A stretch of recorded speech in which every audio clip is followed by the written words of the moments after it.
পুরস্কার পেতে কার না ভালো লাগে। আজকে দেখেন আমিও আসছি আমার ছেলে মেয়ের স্কুলে পুরস্কার নিতে। আমার ছেলে মেয়ের স্কুলে যে বার্ষিক ক্রীড়া প্রতিযোগিতা কিছুদিন আগে অনুষ্ঠিত হয়েছিল, সেই ক্রীড়া প্রতিযোগিতা অনুষ্ঠানের আজকে হচ্ছে পুরস্কার বিতরণ করবে, সেই জন্য আসছি। তো আমরা আস্তে আস্তে কিন্তু লেট হয়ে গেছে, এসে দেখি পুরস্কার দিচ্ছে। এরপর হচ্ছে পুরস্কারটা স্যারদের হাত থেকে নিয়ে নিলাম, নিয়ে বসে আছি। এরপর দেখি স্যাররা অনেক সুন্দর একটা আয়োজন করেছে এই স্কুলে। তো এখানে লটারির আয়োজন করেছে, সবাই কিন্তু এক এক সাথে 10-12 টাকা লটারি কিনছে। অনেক ভালো লাগছে আয়োজনটা দেখে। তো আমিও হচ্ছে গিয়ে দুটো কিনেছি, এর আগে কিনছিলাম কিন্তু আমি কোনো লটারিতেই কোনো কিছু জিতি নাই। তাই এবছর হচ্ছে 2টা লটারি কিনেছি।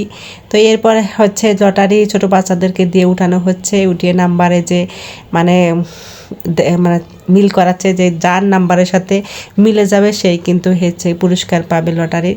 তো যখনই লটারি পুরস্কারের মানে নাম্বার ঘোষণা করে, তখনই কিন্তু বুকের ভিতরে একটা মানে কেমন জানি করে ওঠে, মনে হয় কি আমার নাম্বারের সাথে লটারি নাম্বারের সাথে হয়তো মিলে গেছে।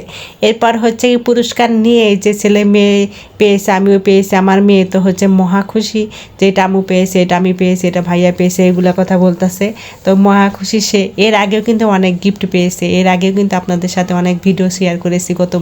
গতবার ওরা 2 ভাই বোন মিলে 5টা গিফট পেয়েছিল। তো এই বছর হচ্ছে কি ওরা কম পেয়েছে। তো এই যে দেখেন বিকেলবেলা ভাবলাম যে এগুলো হচ্ছে একটু রাখা যাক, আর আমার ঘরের জিনিসপাতিগুলো অনেক ময়লা হয়ে গেছিলো, থালা বাসনগুলো ভাবলাম এর ভিতরে তো রাখতে হবে। তো আমার এখানে শোকেস নাই, তো শোকেসের ভিতরে হচ্ছে গিয়ে যে ছোটো একটা মানে টিভির টলি আছে, সেই ভিতরেই রেখে দিই আমি জিনিসপাতি। তো আমি কোনো কিছু এখানে নিয়ে আসি নাই।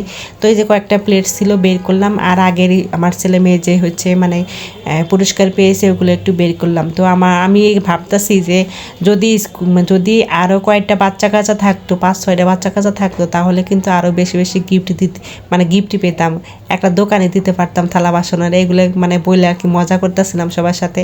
তো যাই হোক, এই যে এগুলো একটু সুন্দরভাবে পরিষ্কার করে নিচ্ছিলাম যেহেতু। আর একটা কথাই বলতেছি, আর আমার ছেলে মেয়ে হয়তো এই বছরই ঢাকা শহরে স্কুল থেকে গিফট মানে পাওয়া শেষ ওদের, আর হয়তো ঢাকা শহরে স্কুল থেকে ওরা গিফট পাবে না। তার কারণ আমরা এই বছরেই আমার ছেলে যখন পরীক্ষা শেষ হয়ে যাবে, তখন কিন্তু আমরা চলে যাব বাড়িতে।